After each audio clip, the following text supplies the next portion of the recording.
Hello, everyone. Welcome to How to Report on Poverty Ethically, Accurately and Responsibly.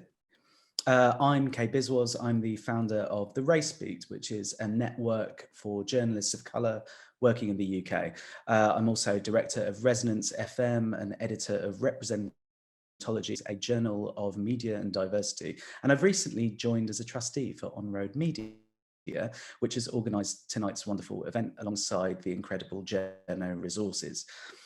This evening, our esteemed panel, which includes experienced social affairs journalists in both print and broadcasting, alongside activists and advocates with lived experience of poverty, take a look at key reporting principles and how best to authentically represent the lives of those experiencing poverty in modern Britain.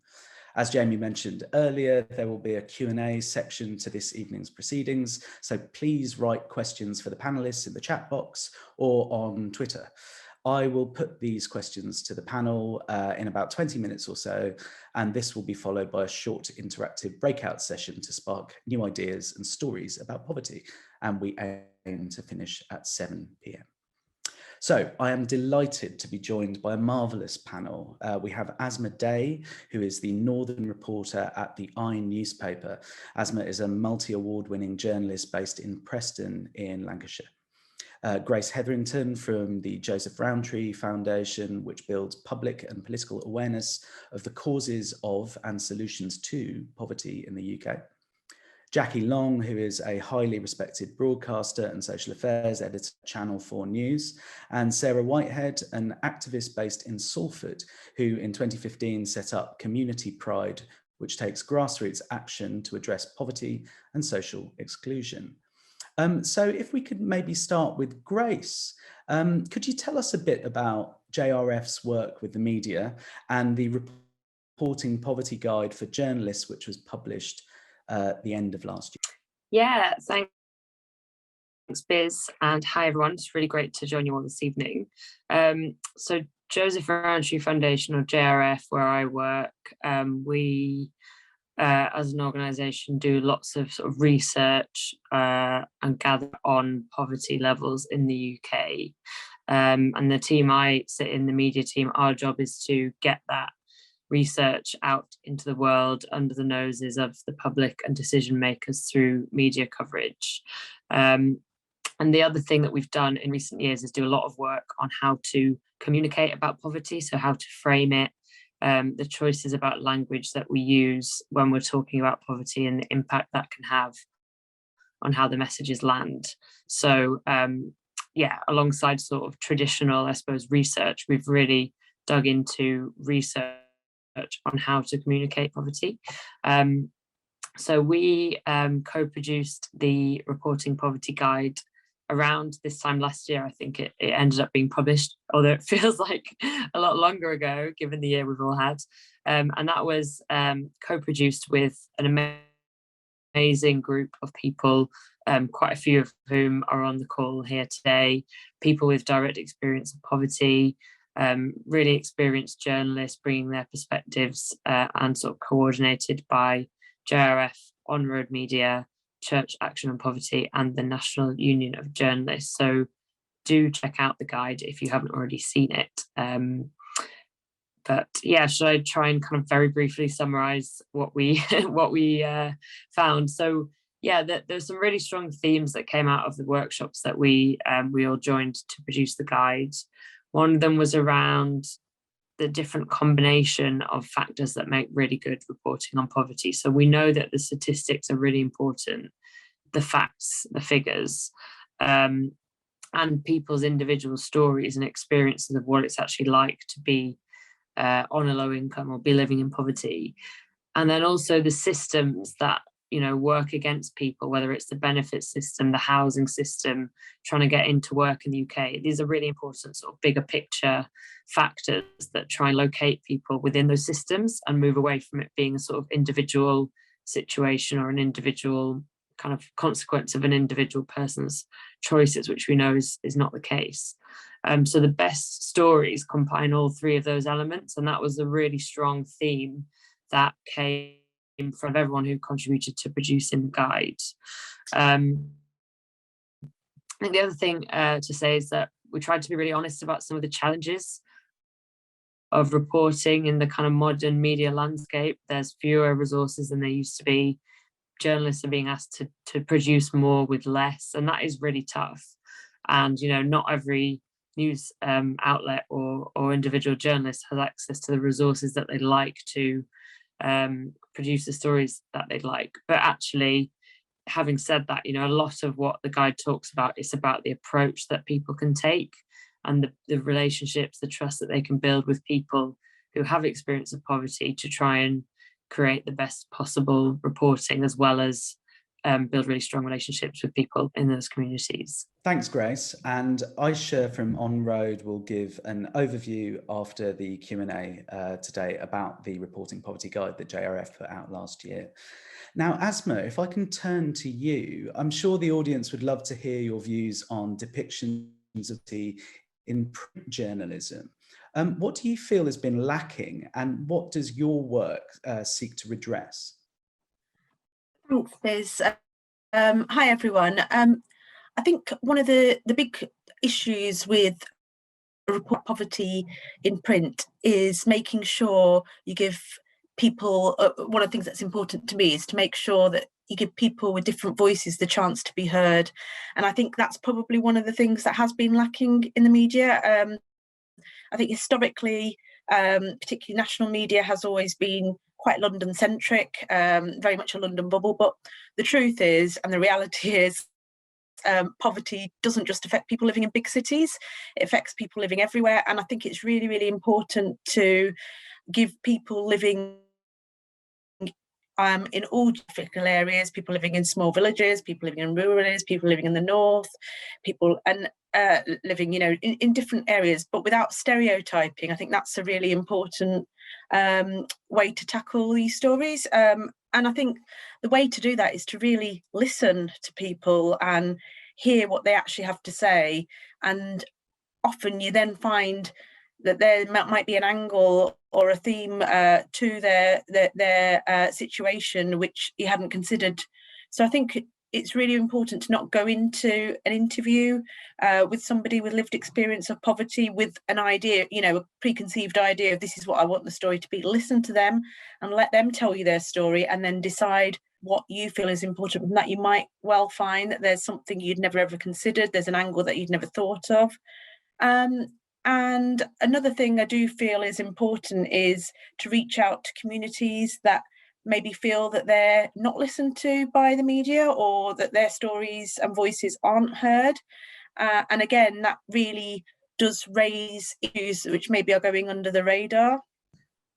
And then the other thing I would also like to add is that it's important not to tell people's stories in a pitying way. People don't want to be depicted as somebody to, that people look at them and say, oh gosh, poor them, that's their story. People with lived experience of poverty, in my experience, when I've spoken to them, gained their trust, they want to tell their stories. But the reason they want to tell their stories is because they want to outline how their story is not just a one-off, it's a wider issue. It shows a narrative of a bigger issue, and there's lots of people who might be going through the same issues that they are, and they want to portray that in a way that can help bring about change, and hopefully lobby to try and get change which will stop these issues happening in the future. Thanks so much, Asma. That's such an important point in an understanding that people with lived experience would like to co-create some of those stories. They play such a crucial role in what finally appears in print. So the idea of working with someone, listening to someone, rather than coming with your preconceived ideas, is so important. Now, if I could turn to Jackie. Jackie, you're an experienced journalist. You've worked in both television and radio for many years. I suppose the difference with broadcast journalism in comparison to a lot of print journalism is that ability to take an individual's experience and also have the visuals to highlight wider systemic issues. What do you believe is needed to get a more rounded reporting of poverty? I suppose what I would touch on is something that Grace said right at the beginning. When I've talked before, and forgive me if I have spoken to some of you before about this, the thing that I feel is really important is about honesty in terms of, I love working in television, I love working in radio, but the limitations of television in terms of giving people time and space, I have to be honest about that from the very beginning. To me, it's never felt a more important time than for us to be looking at poverty, to be looking at issues like universal credit, the loss of the £80. These are really big, and exactly as you say, they're not affecting individuals, they're affecting millions of people. And they're affecting millions of people who may not have felt that they have a voice. They raised their voice and said, please don't take away the £80, but they weren't heard, arguably. So I think what has been missing in television before, and I'm not for a moment saying that we get it right all the time, I am saying every time we try, is that there is a dreadful sort of shorthand in a broadcast piece that is 3.5 minutes long. So when we've talked before about trying to give agency to people who may have solutions, that isn't always possible across 3.5 minutes. I think television, particularly because of those visuals that you talk about, can play into stereotypes. It can be very easy to say, well, these are the visuals of poverty. And actually, I know from going around the country and doing lots of reporting, both in people's home and both in community settings, that there isn't one visual that is attached to poverty. You know that in the past, when I've worked in other places, I've come back and people will say, people who aren't particularly attuned to the wider world, well, they don't look very poor. And if you ask them, well, what does poverty look like? And there was this very, very fixed idea of, the house is a mess, or it has this, or it doesn't have that. And I think the terrible shorthand of television in the past has made people look for something that fits that stereotypical view of what poverty is. Whereas, we are trying all the time not to do that. We are trying not to, we will very often have 3.5 minutes. And I often look, I envy people like Asma, because I think you can get across an awful lot more sometimes in a print piece. Because I often, think 3.5 minutes, have we done credit to this family, to the wider community, who are often, one of the things that I've noticed in the last couple of years particularly, is how much communities are doing themselves and trying to feed that into the wider picture. These are not people who are sitting around waiting for stuff to happen. Very, very often they are connected within their wider community.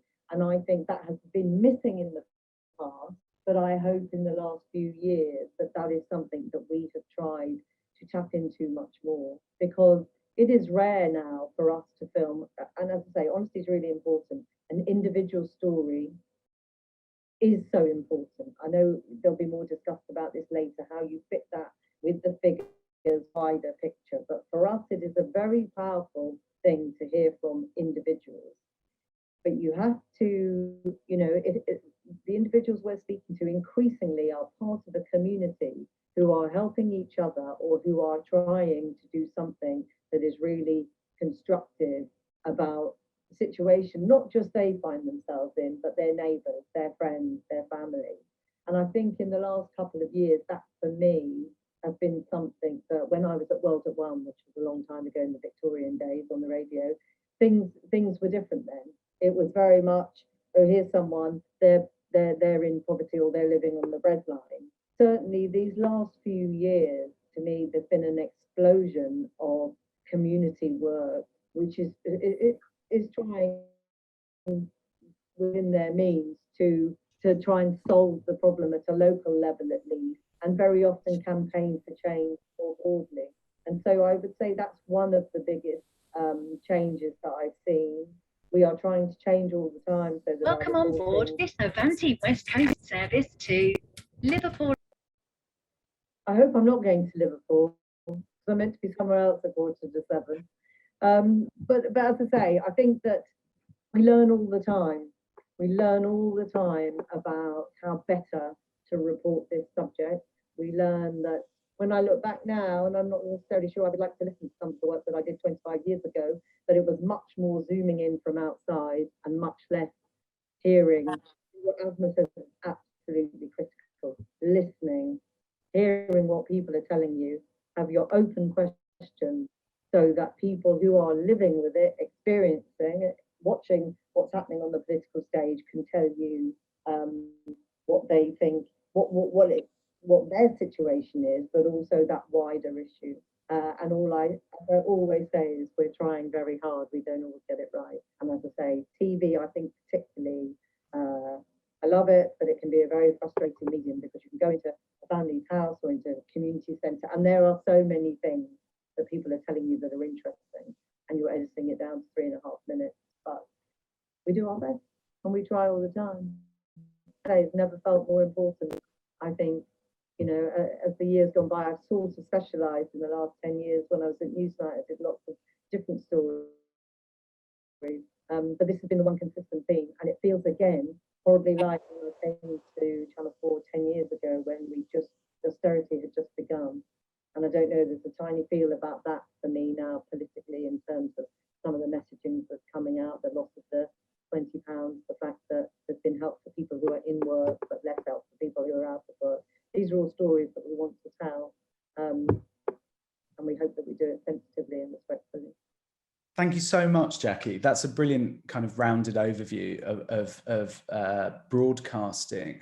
You even find, watching Channel 4 News yesterday on the climate conference that I'm sure much of the audience is glued to, you had the conversations around policy, where you have world leaders and, you know, decisions made on high, but you also have the views of activists and those on the front line of climate activism. I feel a similar process is going on in terms of conversations around poverty, whereby the media is newly interested in first-person narratives and occasionally allows the space for those people to authentically tell their own story.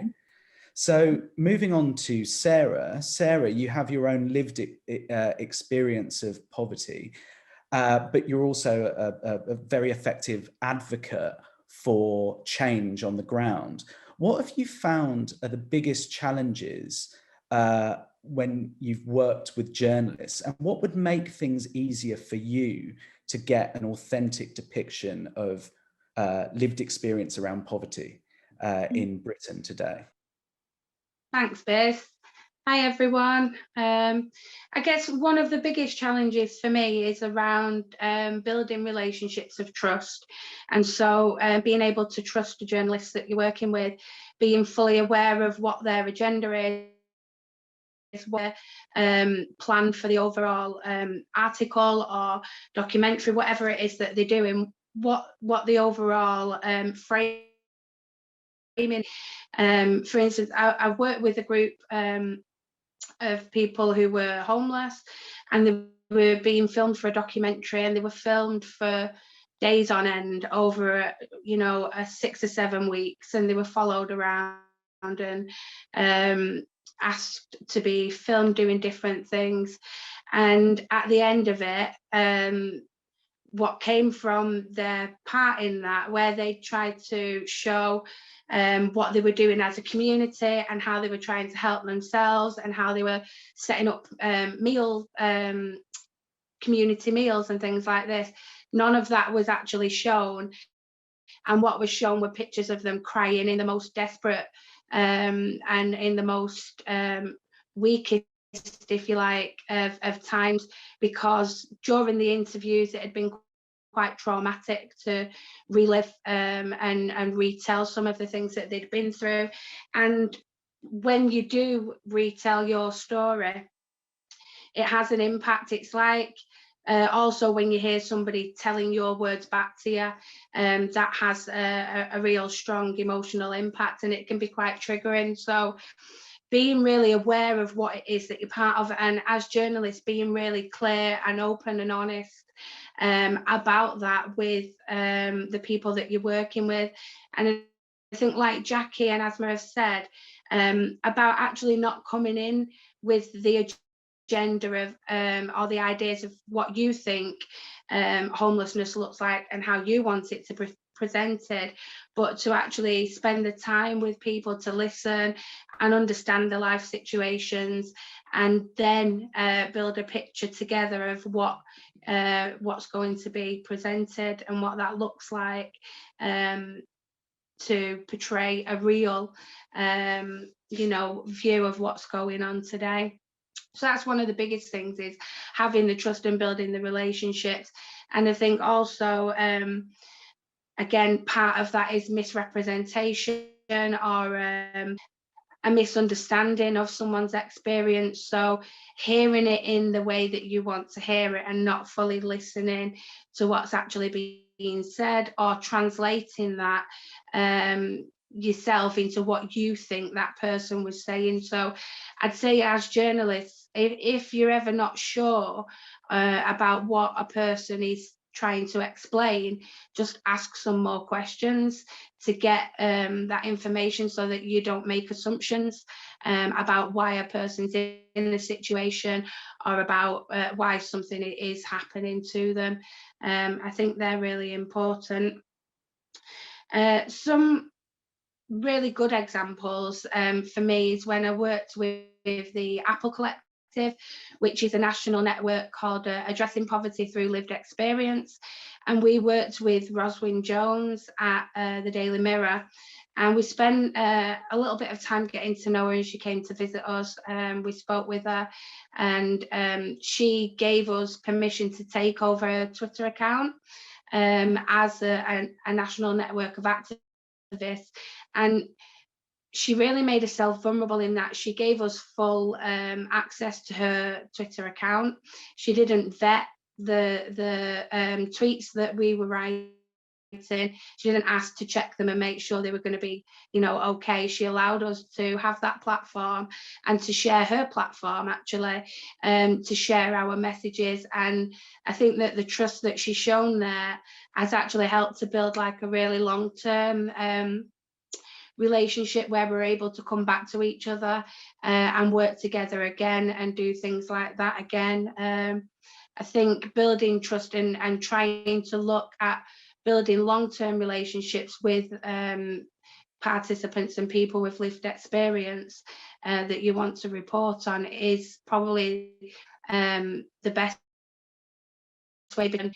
It can be work lines yourselves, and it can be just kind of, oh, well, we need this quick, thank you, bye. You never hear again what happened with that. Sometimes it never gets aired, but you don't ever hear anything about that. And I think that needs to change, because that's what makes it so difficult in the first instance, to get people to speak in the media and to get people to share their experience and raise their voices.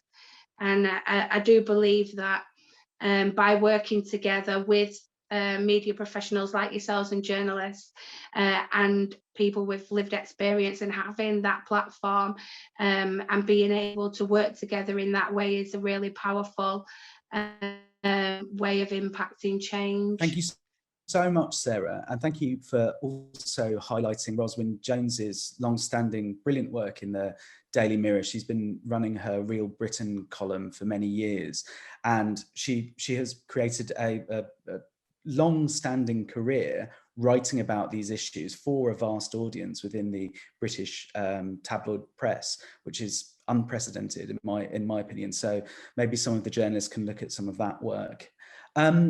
We're going to move on to the Q&A. So if you have questions for the panelists, now you've heard from them all, could you please put them in the chat box? But before we move on to the Q&A, if I could ask all of the panelists briefly to give one tip that you can give the journalists in the audience when preparing to report on issues of poverty.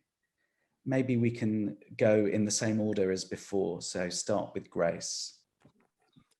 Yeah, it's tricky to narrow it down. I think my number one tip of speaking to working with people with experience of poverty, which I think kind of has to be a cornerstone of any kind of reporting about it, is really communicating clearly with people and not assuming that they have any knowledge of how the media works, because you know, why would anyone who's not in this kind of sphere know how it works? It's a complex system, and you know, I've been working in media relations for 6 years and I still am confused by how some parts of the media work. So I think being really clear, you know, to take an example that Jackie mentioned about, you know, you may speak to somebody for half an hour or an hour, but you know that you've got to produce a 3.5 minute clip. So tell them that, and means that I'm really interested in everything you have to use, but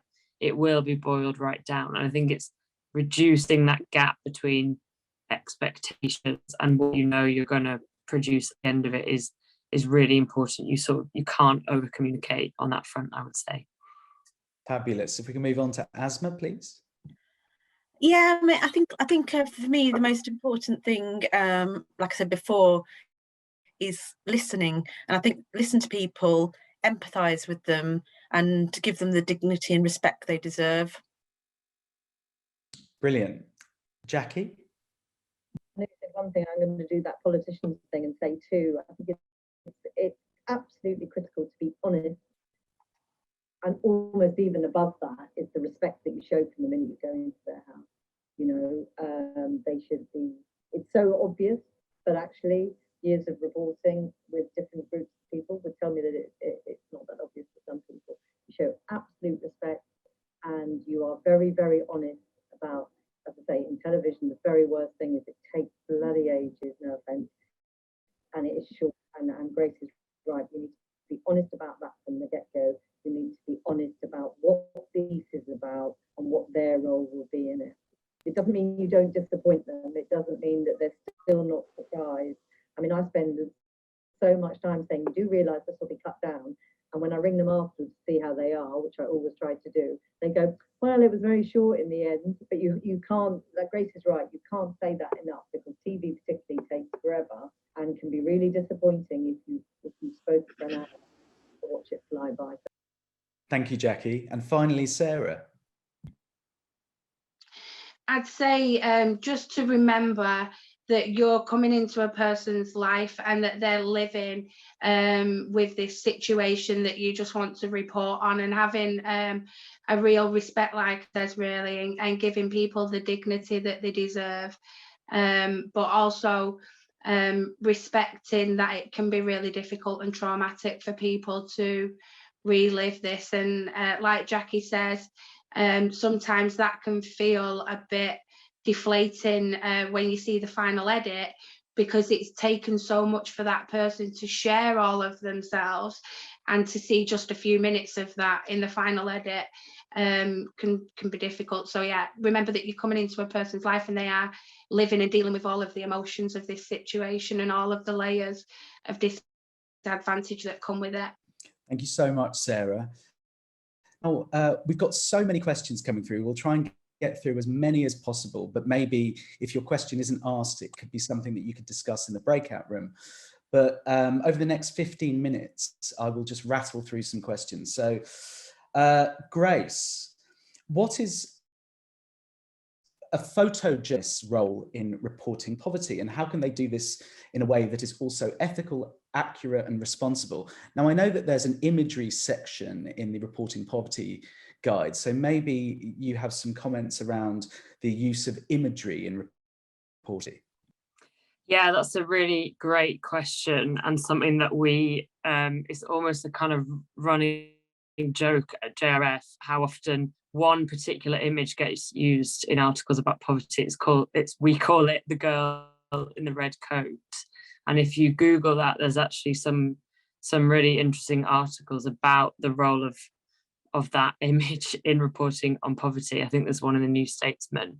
But it's so important, you know, picture speaks 1,000 words. It's true. These are the things that stick in people's minds. And I think it's about shortcuts, isn't it? And we're all guilty of this, you know, we all have those internalized sort of biases. And if you're in a hurry and you want to find a picture that sort of says poverty, it's a kind of mental shortcut to think of a you know, perhaps a picture of a really deprived community or something like that. There's one image out there that gets used that's actually of a building in Glasgow that got knocked down, I think 15 years ago, but it still gets used. So I think it's a thinking really, really hard about the kind of story that you want to tell through that image. I mean, if you go on the JRF website, we've worked quite hard to have images on our site that are kind of more accurate experiences of people's lives. So if it's about low pay, you know, what are those jobs in low pay at the moment? It's kind of factory work, it's delivery drivers, it's supermarket workers, and that's a really big, vibrant, diverse group of people that you can find different ways to represent them. Or maybe if it's about a particular aspect, like you know, single parents, we know they face a really high risk of poverty. You know, what does that look like? That's a family type, you know, like any other family. They might be going to the park, they might be cooking something together in the kitchen. You know, it's about, you know, being realistic and not being fatalistic about what people's experiences of poverty today actually look like. And if you're working with someone with experience, ask them. You know, they might not want to be an image of them in the article, but they might have ideas on what would represent them. So ask them. Thank you so much, Grace. Maybe move on to Asma. Asma, I know you've done a lot of health reporting in your career. Has the approach to reporting on poverty changed since the pandemic? Yeah, I mean, well, I don't think it's changed, but what I think it's made people do is realise how far-reaching poverty is, and how I think it's made people get away from the stereotypes that existed, that poverty, you know, affects a certain type of person, or people living in these situations. I think for me, it's always been poverty. You know, it can affect anyone. It can be, you know, a change in circumstances that, you know, say that we're all, you know, one pay slip away from being plunged into poverty. But I think the pandemic put a lot of people who maybe had never used food banks, never been in a poverty type situations, with people being furloughed, people losing their jobs. I think it put people in a lot of situations. I think it maybe has made a greater understanding by the general public of what poverty actually is. And I think that's being reflected in the media with the stories being told. But I think that's always been important and should have been at the heart of poverty always, you know, pre-pandemic. It should always be, you know, it's not the fault of the people who are in that situation. They've not got themselves into that situation through something they've done. It's wider society. It's you know, a systemic issues that, or it can be something, you know, something that tragic that happens to them, which sets out a spiral of events which puts them in that situation. So I think what, you know, one thing that the pandemic maybe has done is highlighted that actually, you know, poverty can and does affect anyone from any walk of life. You know, it can put people in situations that they maybe thought they'd never be in. But I think it's also important to show that that these people want to tell their story, so that change can be brought about, so that those you know, that help can be given to people to stop them being in that situation, or stop them falling through the gaps, and not you know, having to struggle because, you know, it's not fair for people to be in those circumstances. I think it's really important to show the wider issues. Thank you, Asma. Jackie, you alluded to this earlier. Do you have a story that on reflection you regret producing, and how would you cover it differently? Hey, there's one story that always sticks in my mind, but not defending myself here, but I think I've always, you know, I hope approach people with respect, but it's more the response that we got to it. It was at World War I. It was a very, very long time ago, and it was an interview with a single mother and her children. It is a very long time ago now, 25, 30 years maybe even, but it was around the height of when single mothers were really demonized. You know, the Daily Mail was going mad about single mothers and sexist fathers. And the interesting thing for me personally was I went into this woman's house fully thinking she is literally doing her very best. I remember at the time she was working in a cab company. She left the 13-year-old in charge of the other two children. And I remember the response to it was so unpleasant that I wondered whether it was a piece I should have done. I mean, it was an important piece to me. I felt that we covered her struggle, and it was a huge struggle that she faced every single day. And all I could think when I looked at her and her kids was she was doing her very best. You know, the kids ran out in the morning to get some Twixes for breakfast and a bottle of milk. But I remember the response to it was so awful that I wondered whether it took me so by surprise that I think now I would have had a much clearer conversation with her. You know, social media didn't exist then. I try to be quite honest with people now and say, if you're on social media, sometimes the response isn't great. Back then, I was just flummoxed by, you know, people writing in, and a lot of the stuff it wouldn't have got to her, but I felt like bad on her behalf that the response was not sympathetic, should I say. Thank you. I would have had a much clearer discussion with her, because social media is something that people need to be aware of. And, you know, we know that it's not all the time. And for example, the stories we do with single mothers now, there will always be some keyboard warrior. You know, it will always happen. And so if you're on social media, you need to, you know, I need to be honest with the people we're talking to, that people may not be as sympathetic as they ought to be. So they have to consider that when they're considering.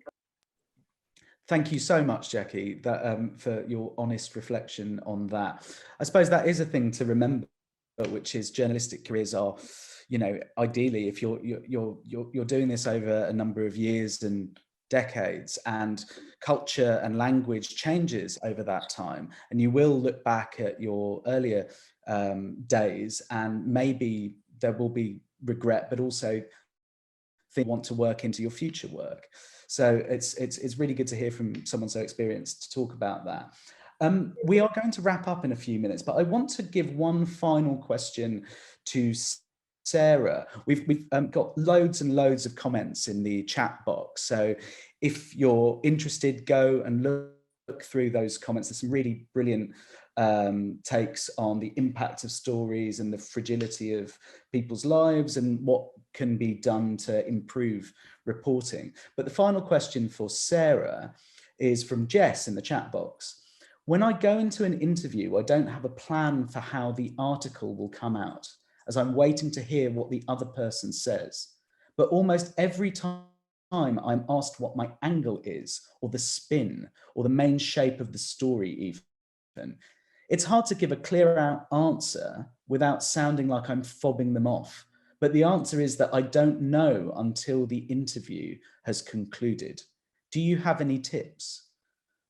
Yeah, that can be really difficult.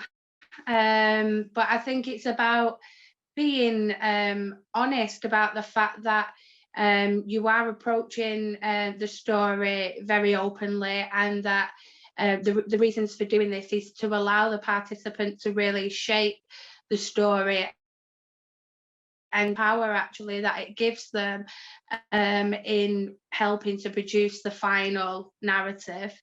But I would also say that that can be quite difficult for a person with lived experience to understand, because often we're given very specific instructions of what we are wanted to do with the media and what it is that they want us to discuss and how they want to frame that. And so it can be difficult when you give somebody the opportunity for it to be so open. So I guess again, it's really about your relationship, helping them to understand what your reporting style is, maybe sharing some of your previous work, and to help them to see what your narrative is and the way that you frame things. And yeah, I guess just spending that little bit of extra time, maybe meeting them for a coffee somewhere, and being quite personable and approachable, so that they can open up with you and feel comfortable to do that. Thank you, Sarah. And hope it helps. Before I hand over to Aisha, I just want to thank all of the panel, Asma Day, Hetherington, Jackie Long and Sarah Whitehead. And I will hand over to Aisha. Thanks. Amazing. Thank you so much to our amazing panelists and chair. That was really thought-provoking, and I think, yeah, some really great questions, and hopefully we can cover some of those in the breakout as well. But I think that started us off really well for the rest of this section, which I know we've covered slightly in the panel as well. But I'm Aisha, just as a reminder, and I manage our project around talking about poverty at On Road, and I'll be sharing learning from the Reporting Poverty Guide, which, as Grace mentioned, we created together with our partners, with our networks with lived experience, as well as media professionals from across the UK like Asma, Jackie and Biz. So the guide, we will paste it into the chat box and we will be sharing it in a rehack, but it offers like practical recommendations on how media reporting on poverty can represent experiences, reduce the risk of negative impacts on people in poverty, and build support for structural solutions. Great, and we've got the slides, perfect.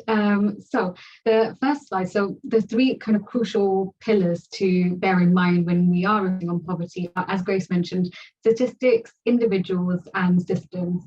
And the very best coverage will include all three of this and balance all three of these as well.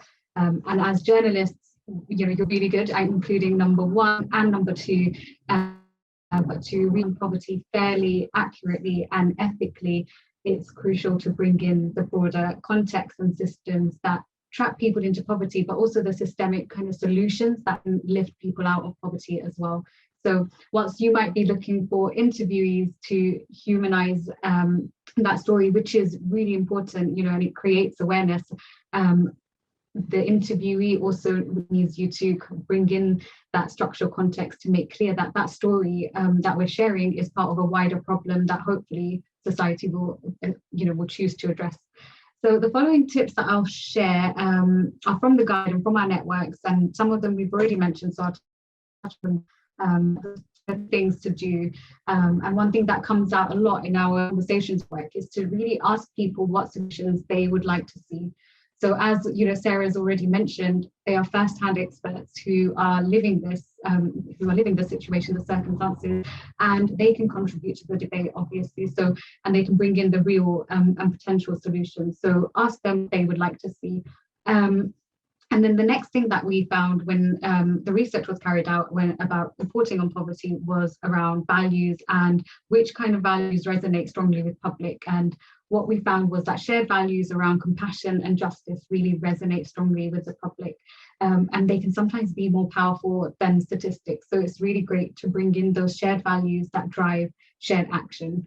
And lastly, we all want to see a reduction in UK poverty, of course, but we need to make sure that we're not leaving people feeling fatalistic and that we're making it really clear that change is possible. So remember to talk about some of the differences that are already being made in communities. And then the next slide, 3 things to avoid. So we really wouldn't use phrases like Dickensian or, you know, language around benefit scroungers and so on. It basically just undoes does a lot of the great work that you're doing and bringing in solutions or action that you might have inspired, and it kind of traps readers into these out-of-date stereotypes, and it triggers stories that people will start thinking in, which we really don't want people to be thinking in. And then number 2, try not to run myth-busting articles. So evidence actually shows that these reinforce the myths. And in the resource pack that we'll share after this, we'll add and explain on why that is. And then lastly, we've already touched on this already, but don't rely too heavily on stats or assume that they will just speak for themselves. It's great to have them in there, but definitely don't lead with them, and try and bring in the broader context and first-hand experience. And then another section in our guide is all around looking after your sources, which Sarah's covered, and so has Grace. I think we've all covered it in the panel, but number 1 is to brief well. You know, give your interviews as much information as you can, and we've discussed angles and things like that. If you can't give it, like Sarah said, just let them know and be honest, but if you can, do share that with them, what you're hoping for from them, might release, all that kind of information that will help people feel prepared. That was one of the main things that our network told us about, you know, what's really important for them to feel prepared for an interview. Number 2 is to talk about what you'll cover. You don't have to give them your questions. I think some people would definitely like to have the questions in advance, and we always ask journalists if they can. We know that's not always possible, and that's fine, but if you can give them a sense of what you'll talk about, that will definitely help people feel much more prepared, and hopefully that means you'll have a better story, better quotes as well. And lastly, and Grace touched on this as well, keep people in the loop. So, you know, our groups and others in the sector, they're really well aware of how fast-paced things are, and that things can get dropped at the last minute, things can change, but it's always worth letting people know, you know, if something's changed or when it's going to be released, because a lot of energy is spent you know, preparing beforehand, thinking about it, thinking about the release and so on. So just sending a quick message to say when it's coming out or if it's been cancelled is really good practice. And that's all just because your interviewees are really valuable, obviously, and we want to make sure that we're keeping people safe, informed and well, so that we can work together again. And it's also, obviously, this is great to do anyway, but it's also the new Ofcom rules also mean that TV and radio stations now have a duty of care over the people that you might be speaking to. So we definitely need to make sure we do that.